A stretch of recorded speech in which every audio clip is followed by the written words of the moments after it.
I Hello. wasn't planning to stay long. Just a few nights back home, see my mom, catch up on sleep, and leave before the walls started talking again.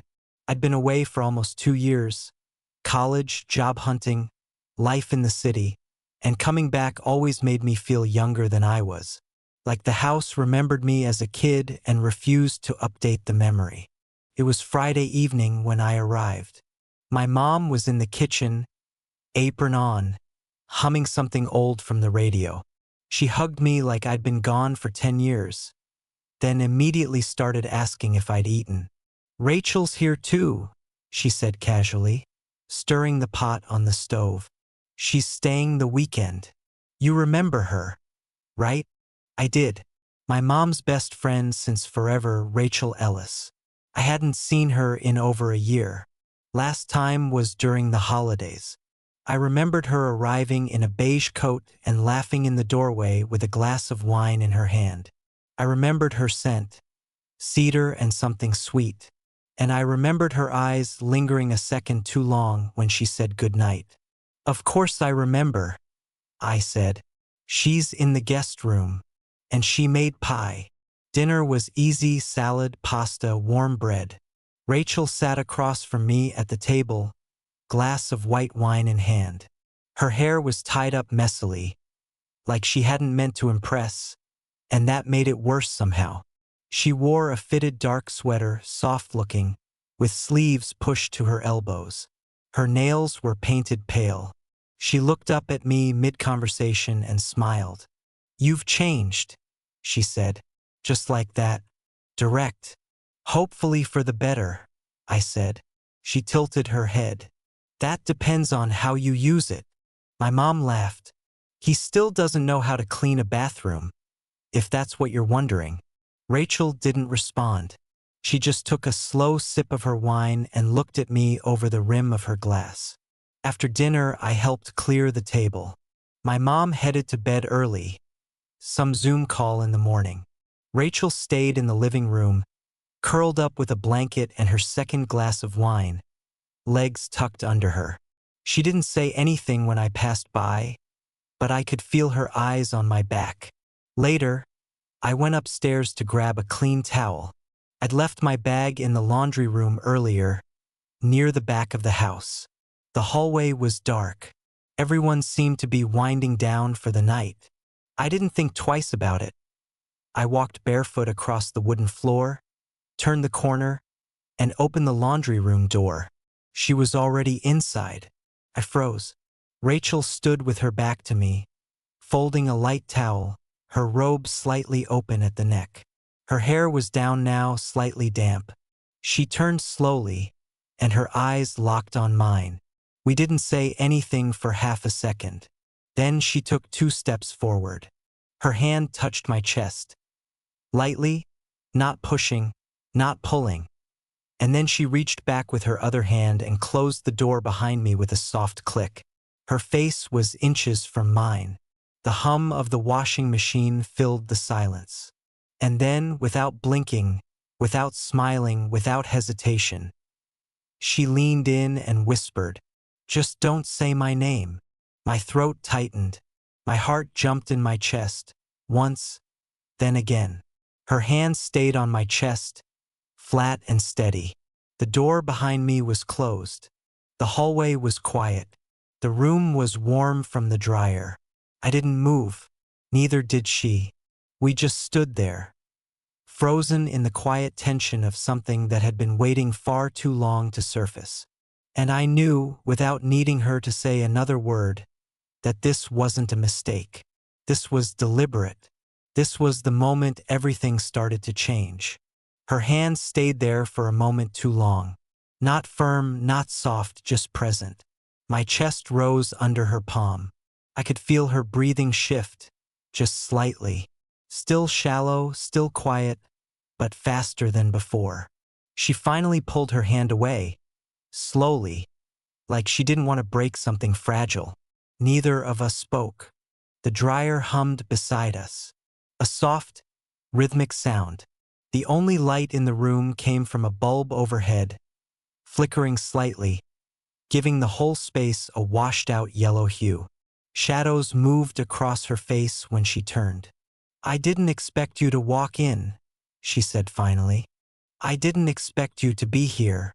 Rachel gave a small, ironic smile. "That makes two of us." She leaned back against the washer, crossing her arms loosely. Her robe shifted with the movement, revealing the curve of her collarbone and a single thin strap underneath. She didn't adjust it. She looked at me calmly, but not coldly, studying. "You always looked at me like that," she said. "Like what?" "Like you were trying to understand something no one else saw." My mouth went dry. I didn't deny it. Couldn't. She looked down for a second, then back up. "You were 18 the last time I stayed over. Do you remember?" I nodded. "You came home late one night," she continued. "Everyone was asleep. I was in the kitchen getting water. You walked in and froze. And you looked at me like—" Her voice trailed off, but her eyes didn't. "I remember," I said. "I was wearing that stupid white shirt I used to sleep in," she added. "And nothing else." I swallowed hard. "I thought about that look more than I should have," she said softly. Silence again. I leaned against the opposite wall, trying to slow my heartbeat. The room felt smaller now, tighter, like it had walls within walls. "You haven't changed that look," she added. "But you've changed." "I'm not a kid anymore," I said quietly. She nodded, not smiling, not teasing, just acknowledging. "No, you're not." Another beat of silence passed. She moved closer again, but only slightly, just enough to let the tension settle between us like fog. "Does your mom know?" she asked suddenly. "Know what?" "How you look at me now." "No."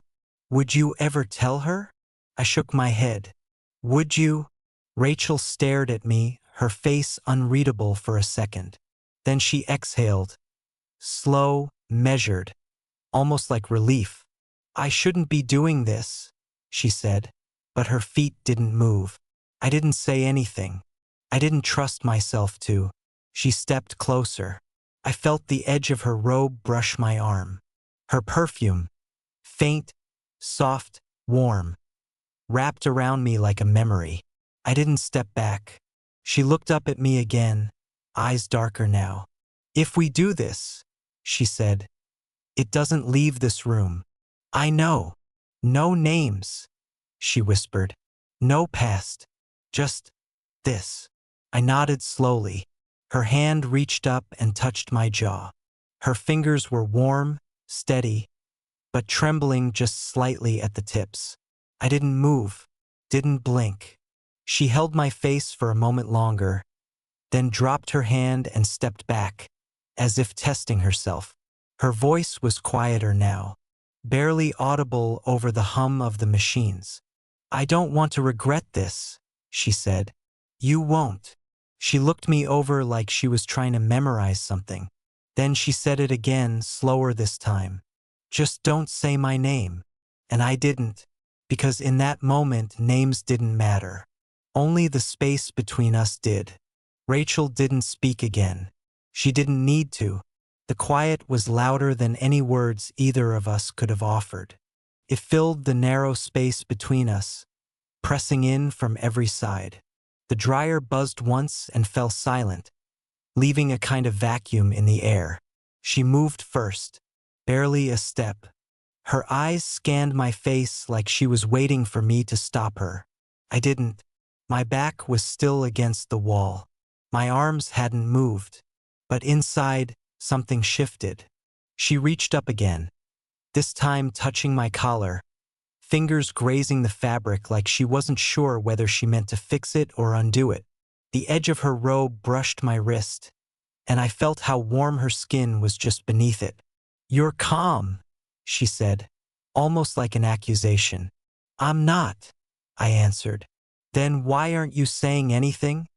"Because I've wanted this longer than I want to admit." Her breath caught. Her hand dropped. She looked down for a second, almost like she'd been hit. Then she stepped back. Not far, just enough to break the line between us, and turned slightly like she needed a second to think. "This can't happen," she said, but her voice didn't sound convinced. "It hasn't. Not yet," she added, then glanced at the door. "But it's close." She paused, hand resting lightly on the edge of the dryer. "You say you're not a kid," she said. "Prove it." Her words weren't a dare. They weren't playful. They were a test.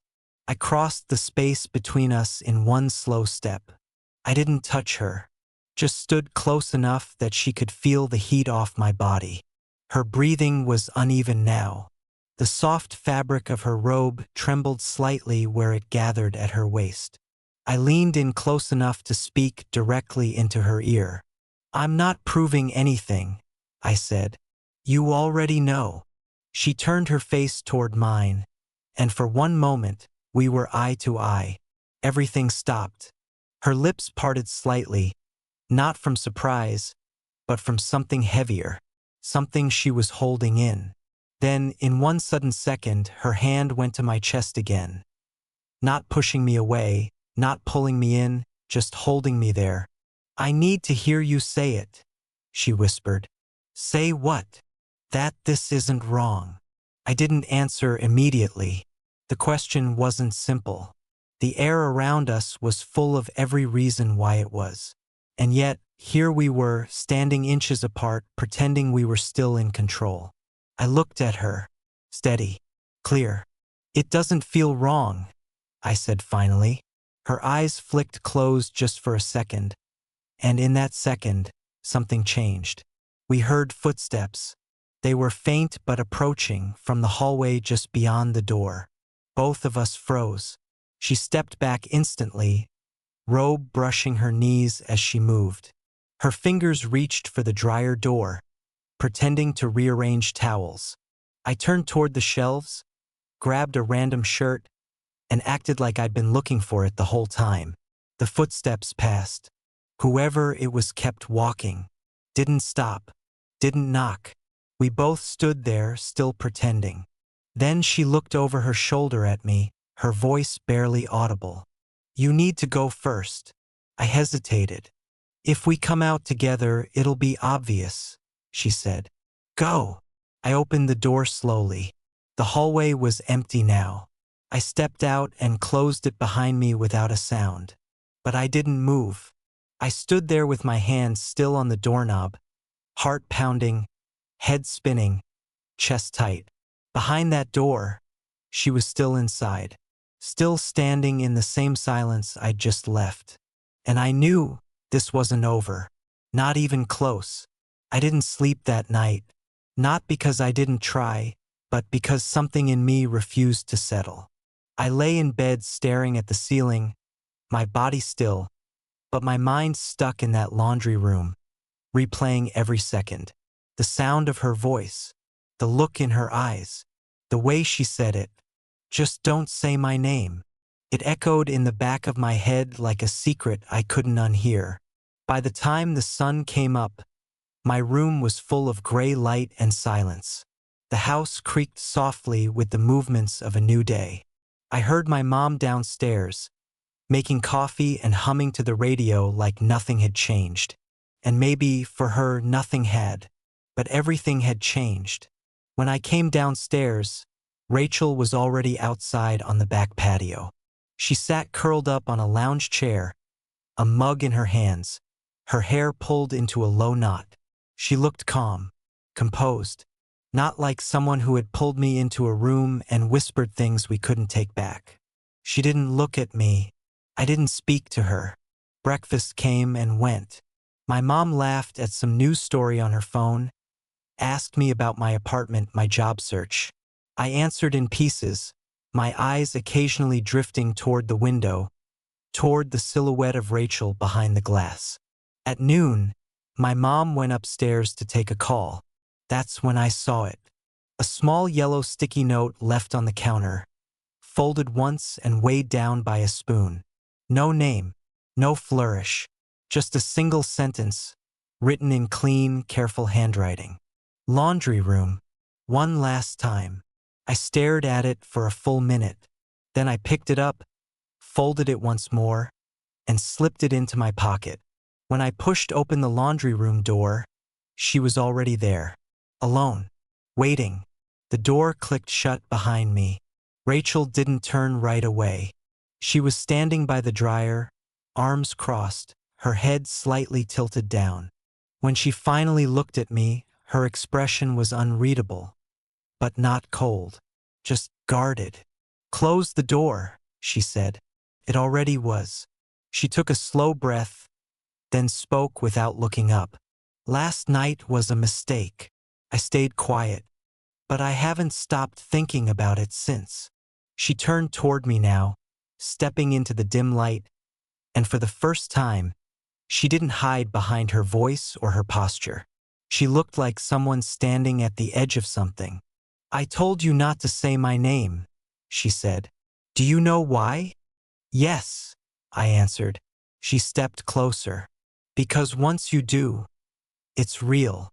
Her voice cracked slightly on the last word. She was close now, closer than last night. No pretense, no darkness to hide in. Just her, standing there, raw and steady, like she had nothing left to cover with silence. "Say it," she whispered. "If you mean this, if any of it was real, say it." I didn't hesitate. I looked her in the eye and said it. "Rachel." Her breath hitched. Her lips parted, but she didn't speak. She just closed her eyes, let the words settle into the space between us, and for the first time, she looked like someone who didn't want to run. She stepped into me, her hand finding my chest again, just like the night before. But now there was no confusion, no question. She wasn't trying to test me. She already knew the answer. Her fingers curled into the fabric of my shirt. "Now you've said it," she murmured. "I have. Now we can't take it back." "No." She leaned her forehead against mine. For a long second, we just stood there like that, sharing one breath, one space, one truth we couldn't unlearn. There were no footsteps this time, no voices in the hallway, just us. The air between us didn't feel forbidden anymore, felt inevitable.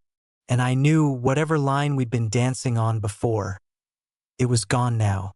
And once I said her name, there was no going back. Bye bye.